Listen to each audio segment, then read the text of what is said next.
There are several sources of genetic variability. Mutations are the ultimate source of genetic variation because this is where the different alleles actually come from because of changes in the sequence in the DNA. Sexual reproduction is another source of genetic variation, and this only occurs in eukaryotes. And remember that the prokaryotes cannot sexually reproduce. Horizontal gene transfer, which we're going to talk about a little bit later in Chapter 11, this just occurs in the prokaryotes, so just in the bacteria and the archaea. And what's happening in horizontal gene transfer is you're going to have two cells that are in the same generation, and they are going to pass DNA from one cell to the next cell. And there's three ways that this horizontal gene transfer can occur, and we'll talk about these. We have transformation, conjugation, and transduction. Eukaryotes cannot do horizontal gene transfer, so this is just in the prokaryotes. And then another way that we can get genetic variation is something called transposons. These are really interesting. They're called jumping genes. So these are sections of DNA that are able to cut themselves out of the chromosome and then jump to another spot in the DNA. And then that can cause some genetic variation because maybe it disrupts a gene, or maybe it ends up jumping out of a gene where it was disrupting it before and now the gene works again. So there's some genetic variation that can happen with those transposons. So why do we care about genetic diversity? Why is this important? So genetic variation is really important because this allows evolution to occur.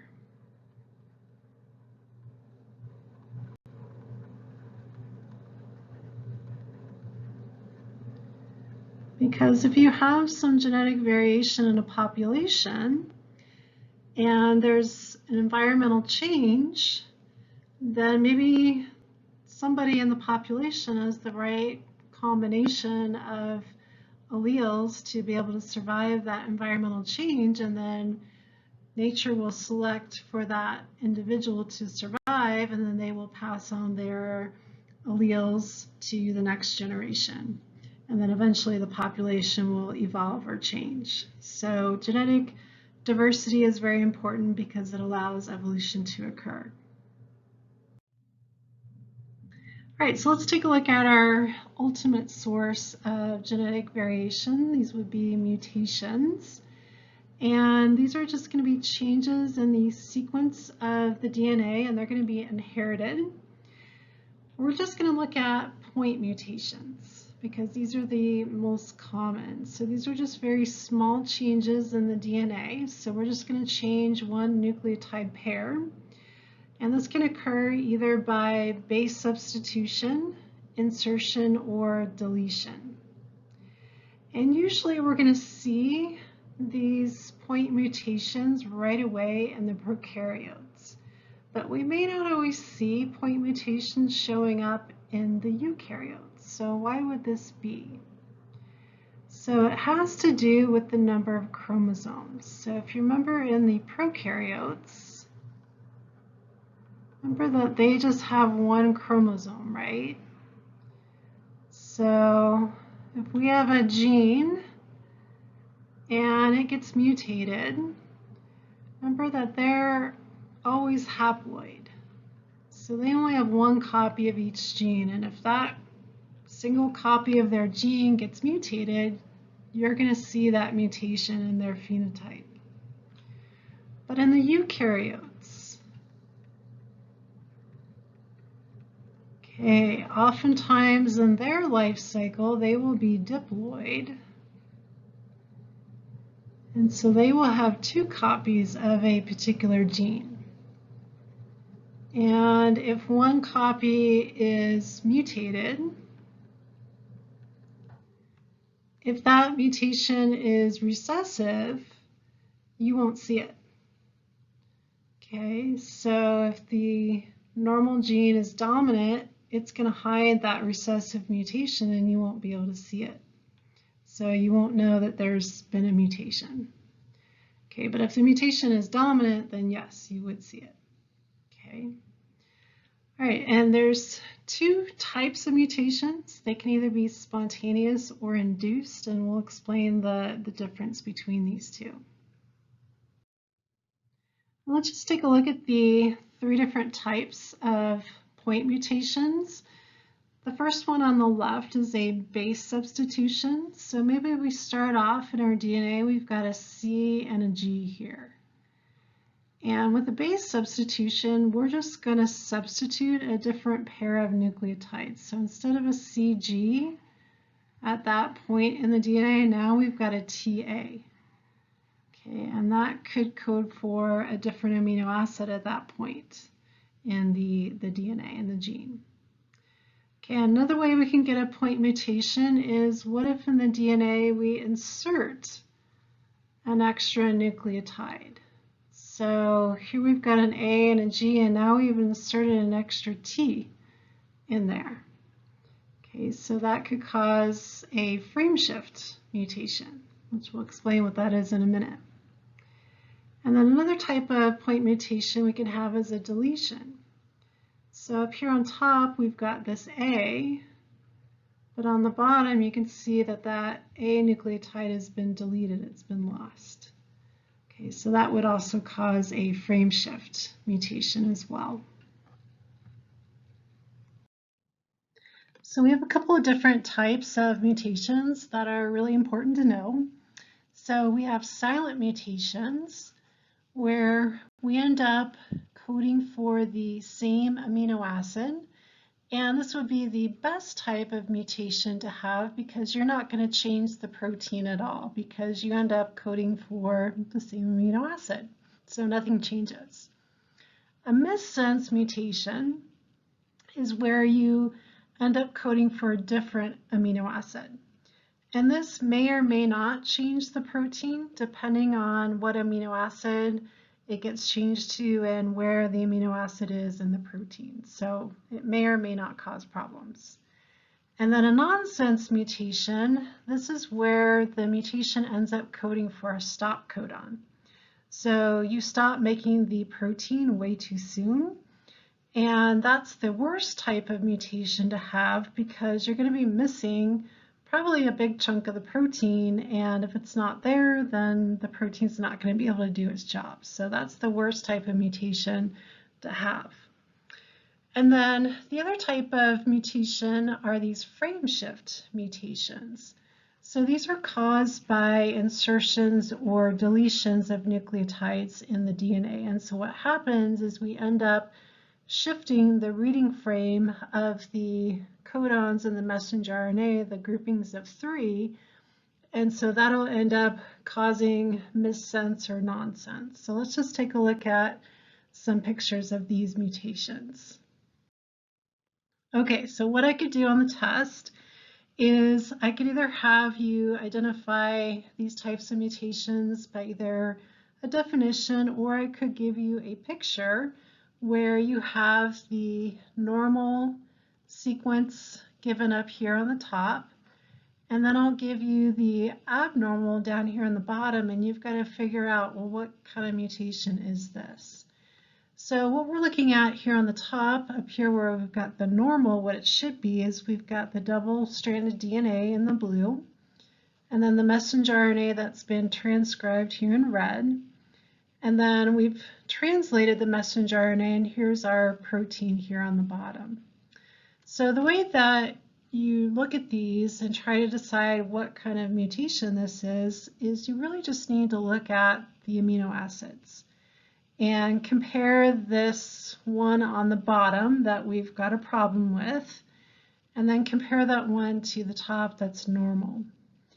And so in comparing the one on the top here to the one on the bottom, you notice that the amino acid sequence is the same. So that means that this is a silent mutation because we end up coding for the same exact amino acid, so there's no change at all. So even though you can see that we've got a change in the messenger RNA codon here, we've got GGU instead of GGC, we end up coding for the same exact amino acid glycine. So this would be a silent mutation. Okay, so we end up coding for the same exact amino acid. All right, let's look at our next one. So if I take a look at the top amino acid sequence and then I look at the bottom, you can see that this last amino acid, serine, is different from the normal glycine. So coding for a different amino acid would make this a missense mutation. Okay, so a missense mutation, you end up coding for a different amino acid. And that may or may not affect the function of the protein depending on which amino acid you ended up putting in the protein and where it's located in the protein. Okay, this next one, you can see that there are definite problems here. So here's our normal up here on top. And on the bottom, you can see that our mutation has caused a stop codon where there shouldn't be one. So this is a nonsense mutation where we end up having a stop codon where there shouldn't be one. And so we end up stopping making the protein way too soon.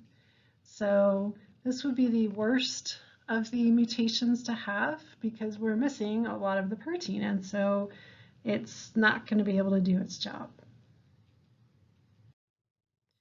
All right, so this next one that we have here, if we take a look at our DNA, notice that we've got an extra base pair that's been inserted. So we've got an AT, and that means there's an extra U in the messenger RNA, and this is a frame shift mutation.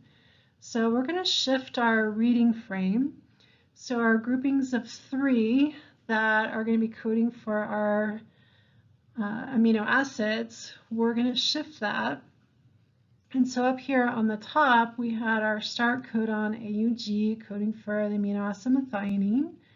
And then we had AAG coding for lysine, but down here you can see that AUG, and then we grab our next grouping of 3, we've got UAA, because we've got that extra U in there. And unfortunately, that's a stop codon. So this frame shift ends up causing a nonsense mutation. Okay, so insertions and deletions in the DNA will cause these frame shift mutations, which will end up causing nonsense. Or here we've got a deletion in the DNA where there's an AT that's missing in the DNA. So now we've got a U that's missing in our DNA. And then if we go up here, you can see that in our messenger RNA, we should have 3 U's together coding for phenylalanine. But if we go down here, there's a missing U, so we just grab the next letter, and so we've got UUG.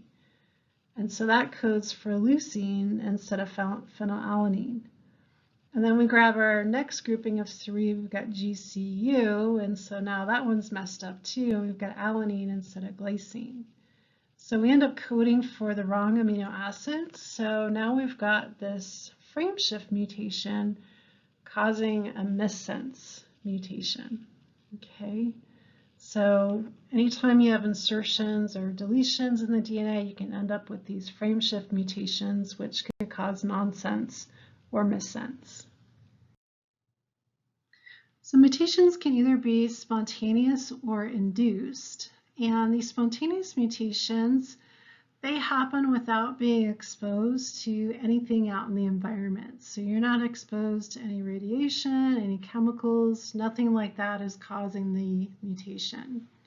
So what's causing these spontaneous mutations is just mistakes that just happen randomly during DNA replication. So when the cell is replicating its DNA, it's getting ready to divide, it just randomly makes a mistake while it's replicating its DNA. Okay, and this can be due to either base substitution or maybe there's an insertion or deletion of the nucleotides. Okay, and these spontaneous mutations just happen randomly at a low rate. And why would it be beneficial to have a low rate of these spontaneous mutations? So the reason why is that this gives us mutations which give us genetic variation.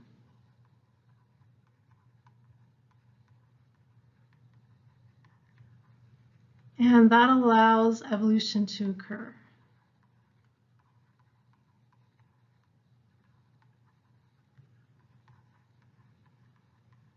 Because if we never had any of these spontaneous mutations occur, if DNA replication always occurred perfectly, there were never any mistakes, and there were no mutations caused this way, then it'd be really hard to get a mutation and there wouldn't be any genetic variation and everybody would be the same. And if the environment changed and nobody had the right combination of traits to survive, then everybody would die off and evolution wouldn't occur. All right, so let's just take a look at an example of a spontaneous mutation. We've just had a mistake happening in DNA replication.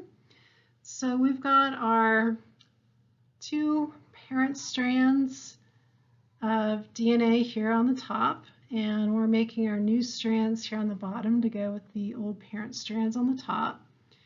And over here on the left, we've had a mistake. We've had a G and a T pair together, which that's not supposed to happen. There are some repair mechanisms that do search for these mistakes, but let's say that this one didn't get caught. It stayed there.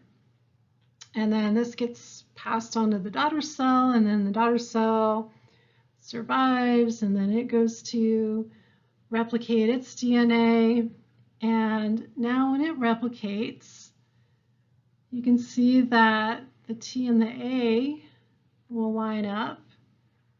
And here we've got a G and a C on the other side. So this cell that gets this chromosome with the G and C, that's going to be normal and coding for the amino acid cysteine. But over here where we've had this base substitution, where we were supposed to have a G and a C, and now we've got a T and an A. Now we're coding for the amino acid tyrosine, okay, where we should have cysteine. So this would be a missense mutation. Okay, so this base substitution is causing a missense mutation because we're coding for the wrong amino acid. So that would just be an example of a spontaneous mutation, just this mistake. In DNA replication, it's not because you were exposed to any chemicals or radiation or anything in the environment. Spontaneous mutations can also result from insertions or deletions of nucleotides during DNA replication. So again, these are just random mistakes.